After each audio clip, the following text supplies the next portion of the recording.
Hello, we welcome you to this term project of ours of vibration and noise control. Here we will be presenting Python simulation of a single cylinder IC engine dynamics. It will be presented by three of us. First by me, Soumya, Ranjan, Jena, then Prayash, Chandra, Pradhan, then Soumyadeep Das. So here we will be analyzing the dynamics of a single cylinder IC engine under gaseous forces. The analytic or graphic force analysis methods can be used to solve these gas force problems.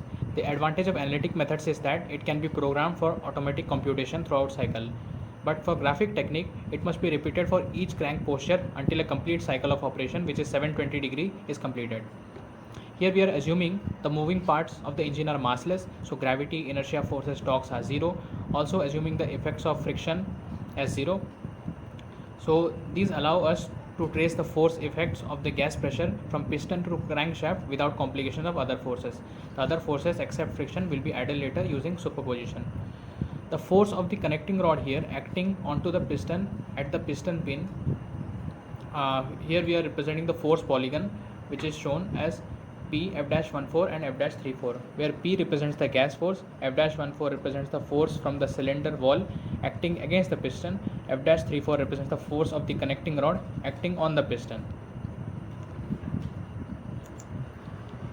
Then F-14 can be represented in terms of P as P tan phi j cap from the figure. So here it is our equation 1. Now from the observation of graphical analysis, we can write tan phi in terms of sin omega t as r by L sin omega t by under root of 1 minus r by L sin omega t whole square. Here you are using binomial expansion and simplifying the denominator, so we get the denominator as 1 plus r square by 2 L square sin square omega t. Then our tan phi expression becomes like this. It is our equation 2. So now we are substituting this equation 2 into equation 1. So we get the equation 1 F-14 equal to P r by L sin omega t into 1 plus r square by 2 L square sin square omega t j cap. The trigonometry of this figure indicates that the wrist pin or the piston pin bearing force has some magnitude, which will be represented by F-34 as P upon cos phi. Here also we are using the binomial expansion and we get the simplified form as F-34 as P into 1 plus r square by 2 L square sin square omega t. In vector notation, we can also write F-34 as P I cap minus F-14 j cap or P I cap minus P tan phi j cap. Now here we are taking the distance O to B as x. So x is written like this. This is the expression for x, which is the equation 3 we get from the geometry part. Now we are double differentiating it to get x double dot. If we consider constant crank angular velocity, the second term will be 0, so we get x double dot as this following expression minus r omega square into cos omega t plus r by L cos 2 omega t.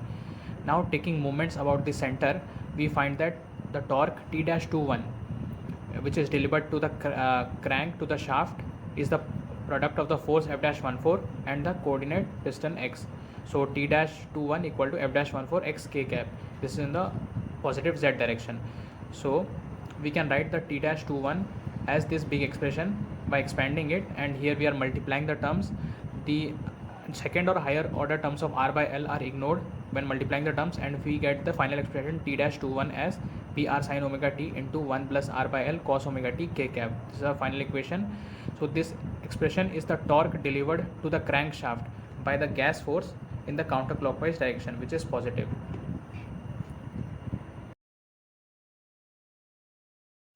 Hello, my name is Prayash Pradhan. Now I am going to explain the dynamic theory of flywheels. So, a flywheel is an energy storage device. It absorbs mechanical energy by increasing its angular velocity and delivers energy by decreasing its angular velocity. As we can see, this is a schematic representation of a flywheel. The flywheel, whose motion is measured by the angular coordinate theta, has a mass moment of inertia I and input torque T initial corresponding to coordinate theta I causes the flywheel speed to increase. A load or output torque TO with corresponding coordinate theta O absorbs energy from the flywheel and causes it to slow down. If the work entering into the system is considered positive and work output is negative, the equation of motion of the flywheel is Ti minus To minus moment of inertia into theta double dot is equal to 0, which can be written as I alpha is equal to Ti minus To, which is written in equation A. The energy input to the flywheel is the area of the rectangle between theta I and theta 2, or we can write ui is equal to ti theta 2 minus theta 1, which is in equation C. The energy output from the flywheel is the area of the rectangle between theta 3 and theta 4, which is in equation D. We can write as UO is equal to TO into theta 4 minus theta 3.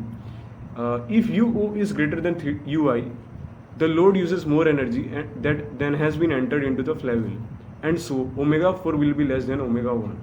If UO is equal to UI, then omega 4 will be equal to omega 1. Since the gain and loss are equal, we are assuming no friction losses. Finally, if UI is greater than UO, then omega 4 will be greater than omega 1. We can also write this relation in terms of kinetic energy. At theta is equal to theta 1, the flywheel has an angular velocity of omega 1 radian per second, and so its kinetic energy is written in equation E. We can see U1 is equal to half I omega 1 square. At theta equal to theta 2, the angular velocity can be written as omega 2, and so its kinetic energy can be written as, in equation F we can see U2 is equal to half omega 2 square.